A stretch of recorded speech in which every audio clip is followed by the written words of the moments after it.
Um segundo. Certo. Acho que temos algumas imagens que foram gravadas com um celular. Vamos dar uma olhada. A tarde tinha sido normal.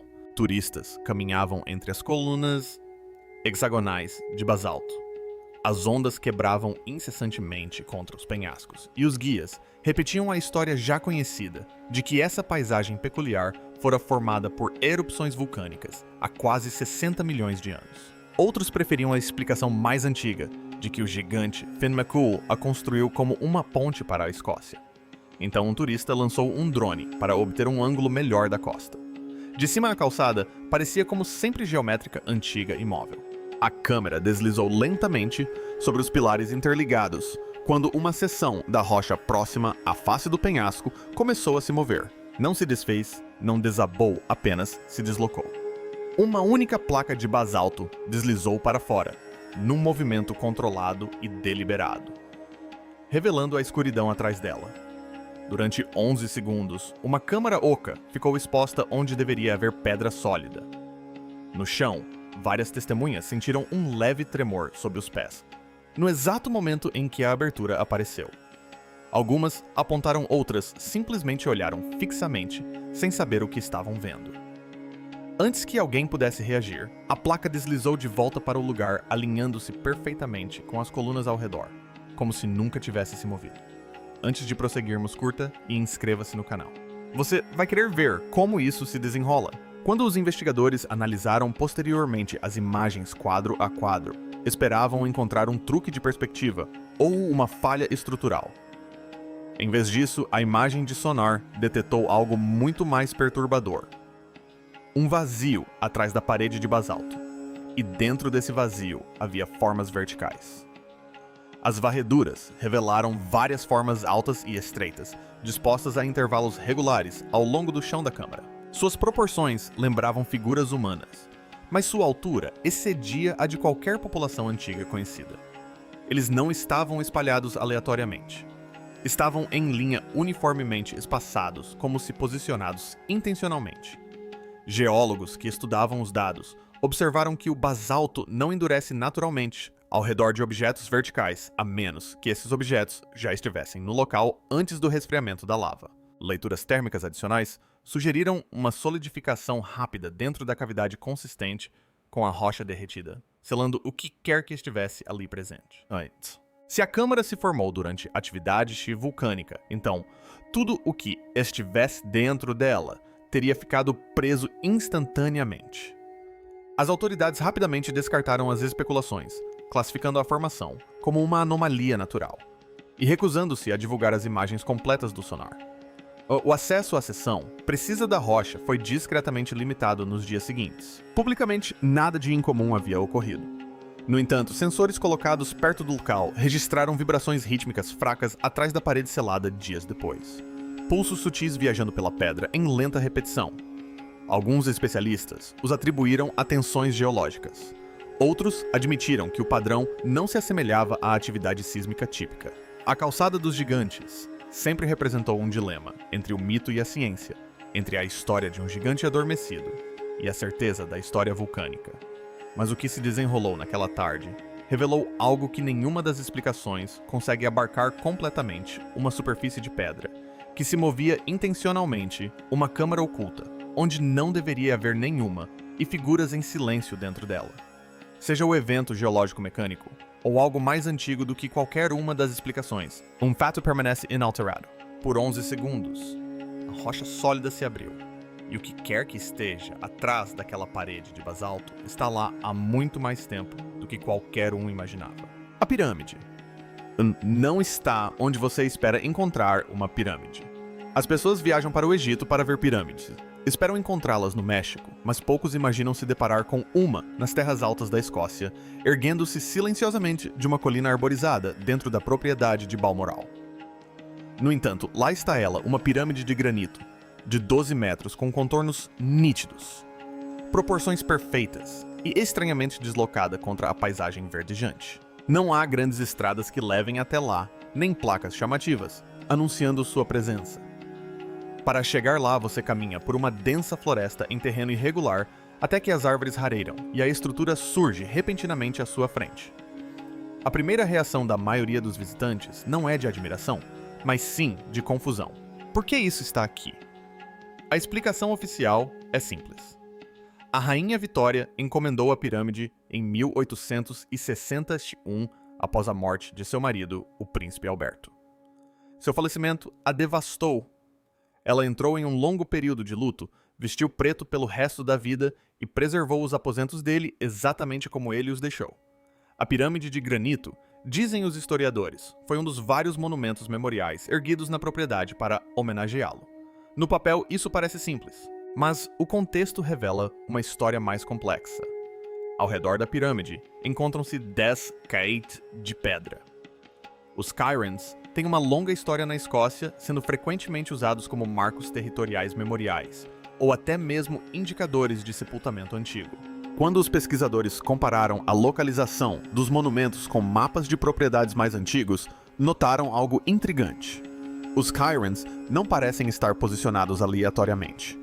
Alguns sugerem que seu alinhamento corresponde a pontos específicos do nascer do sol em determinadas épocas do ano, uma característica mais comumente associada a paisagens rituais pré-históricas do que a monumentos vitorianos. Seja intencional ou acidental a disposição, adiciona uma complexidade sutil ao que geralmente é descrito como uma simples homenagem.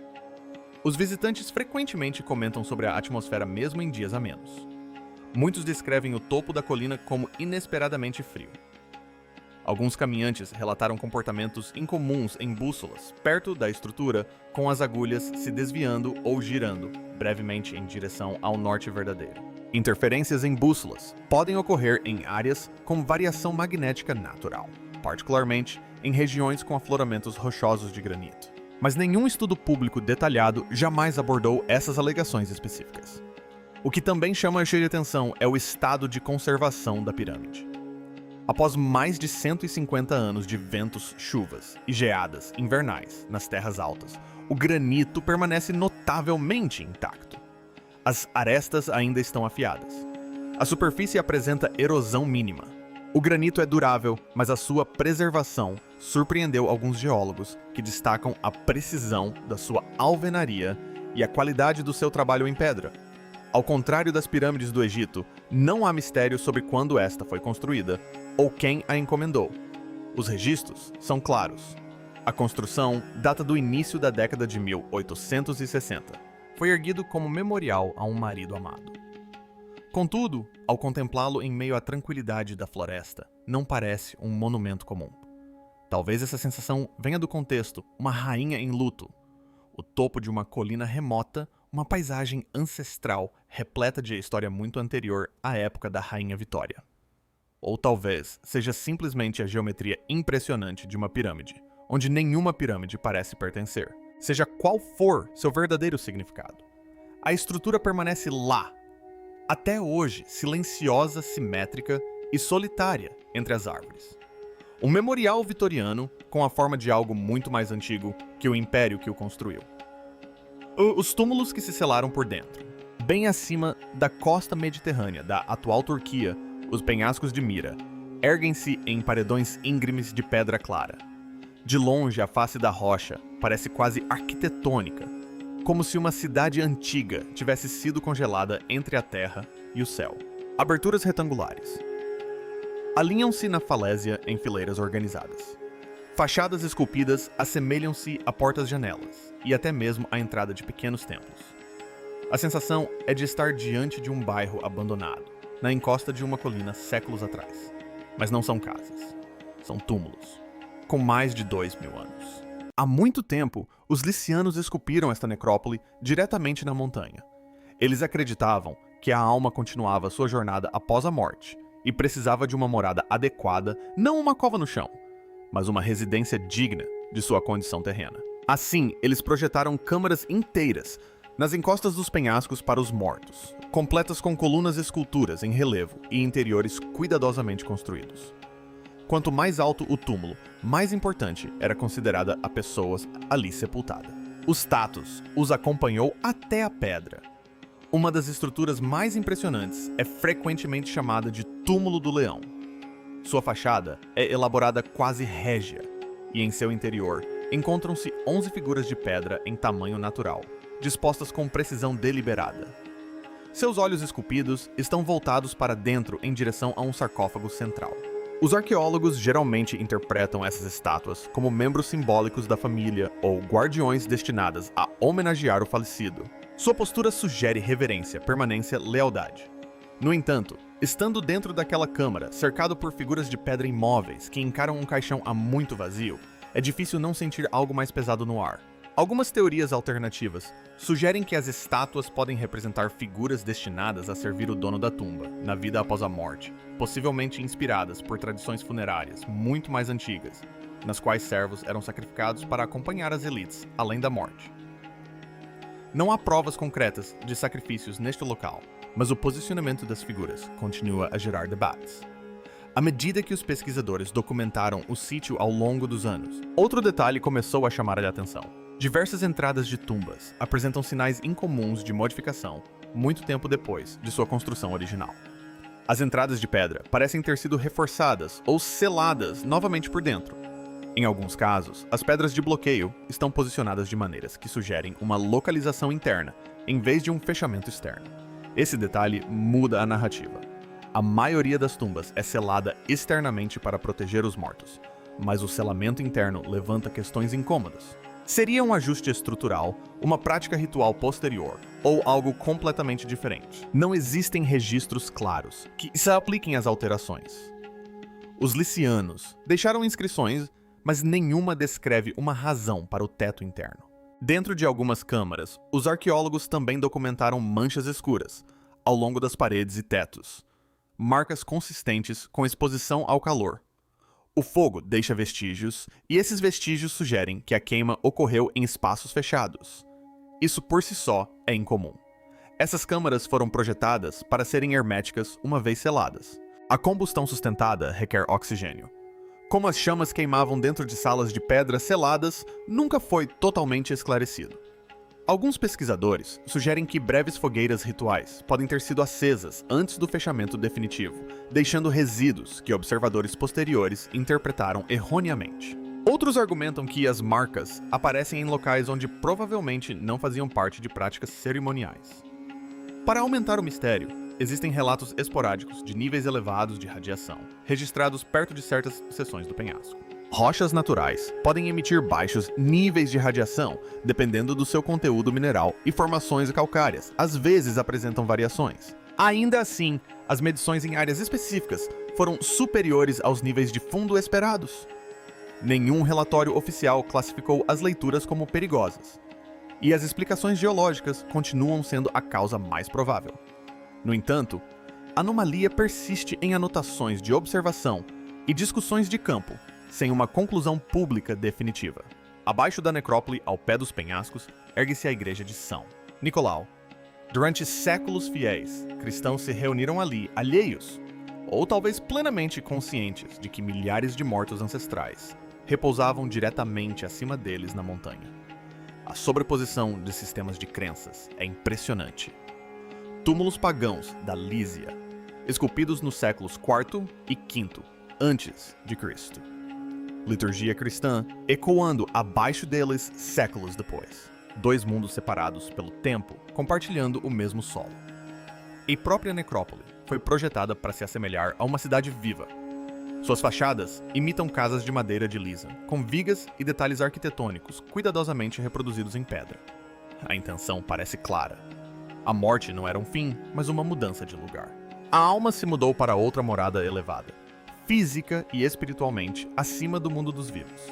No entanto, as evidências de portas seladas novamente e alterações internas complicam essa interpretação pacífica. Algo mudou após os sepultamentos originais. Seja por evolução ritual, medo de ladrões de túmulos, reforço estrutural ou como resposta a eventos perdidos na história, a pedra registra um segundo capítulo, que nenhuma inscrição explica completamente. Hoje, ao ficar de pé sob os penhascos, você pode ver fileiras e mais fileiras de aberturas escuras escavadas na rocha, silenciosas e imóveis. Elas se assemelham a janelas, mas não revelam nada. O que quer que tenha acontecido dentro dessas câmaras, O que quer que tenha motivado o reforço das portas por dentro ou o acendimento de fogueiras em salas sem ar permanece oculto atrás de pedras que resistiram por 2 milênios. Myra é frequentemente descrita como uma das mais belas necrópolis do mundo antigo. Seu design é elegante, seu trabalho artesanal é extraordinário. Seu simbolismo reflete uma cultura profundamente ligada à dignidade da vida após a morte. Mas entrelaçados nessa beleza, encontram-se detalhes que desafiam explicações fáceis. Portas que parecem ter sido fechadas por dentro. Câmaras marcadas por um calor inexplicável. Medidas que não correspondem perfeitamente às expectativas. A história nos dá datas, nomes e contexto arquitetônico. O que ela nem sempre nos dá é a motivação. E em lugares como Mira esculpida no alto de um penhasco com vista para o mar é justamente a motivação não explicada que permanece por mais tempo. Onde a terra engole os vivos sob as colinas ondulantes do Kentucky, jaz um mundo que a maioria das pessoas jamais vê. A caverna Mammoth se estende por mais de 360 metros abaixo da superfície, tornando-se o maior sistema de cavernas conhecido na Terra. Mesmo agora, novas passagens ainda estão sendo mapeadas, mas as seções mais profundas permanecem em grande parte inexploradas. Não porque não sejam interessantes, mas sim porque são perigosos. Os túneis estreitam-se sem aviso prévio. Os tetos descem abruptamente. Os poços mergulham na escuridão. Algumas câmaras contêm bolsas de ar tóxico, onde os níveis de oxigênio caem o suficiente para desorientar qualquer um que se demore demasiado tempo. Num lugar como esse, não é preciso. Muito feito para perder o senso de direção. Durante milhares de anos, muito antes da chegada dos exploradores modernos com lanternas e ferramentas de levantamento topográfico, os humanos adentraram esse sistema de cavernas. Evidências arqueológicas mostram que os nativos americanos pré-históricos utilizaram partes da caverna Mammoth, já em 2000 a.C. Eles extraíam minerais, buscavam abrigo e, em alguns casos, sepultavam seus mortos ali.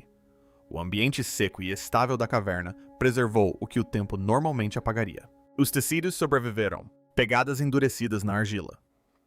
E em diversas câmaras foram encontrados corpos mumificados, preservados naturalmente pelo clima subterrâneo. Alguns desses restos mortais repousam em posições que parecem tranquilas. Mãos cruzadas, membros dispostos. Não há sinais de luta no solo ao redor. Os arqueólogos acreditam que esses indivíduos podem ter entrado na caverna intencionalmente no final de suas vidas, possivelmente como parte de práticas rituais que compreendemos apenas parcialmente. A ideia de caminhar voluntariamente para a escuridão é difícil de conceber hoje em dia. Mas as culturas antigas frequentemente viam as cavernas não como vazios, mas como limiares sagrados, lugares onde o mundo da superfície encontrava algo mais profundo. Uma descoberta, no entanto, intrigou até mesmo pesquisadores experientes. Nas profundezas do sistema, exploradores encontraram os restos mortais de um homem esmagado sob uma rocha de quase 2 toneladas. A pedra parece ter caído repentinamente, prendendo-o no local. O que chamou a atenção foi sua postura.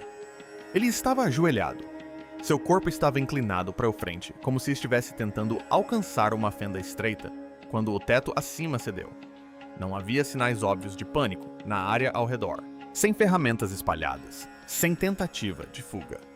Alguns pesquisadores acreditam que ele possa ter estado extraindo minerais quando a rocha desabou. Outros sugerem que ele poderia estar tentando acessar uma passagem que era instável desde o início.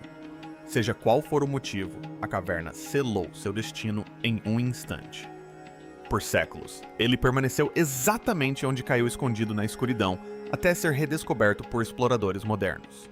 As histórias que cercam a caverna Mammoth não se limitam à arqueologia.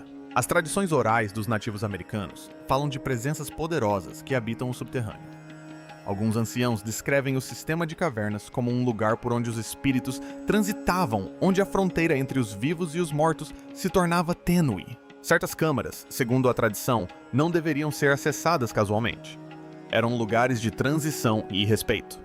Exploradores modernos às vezes relatam experiências mais difíceis de documentar, sons que ecoam de maneira diferente do esperado.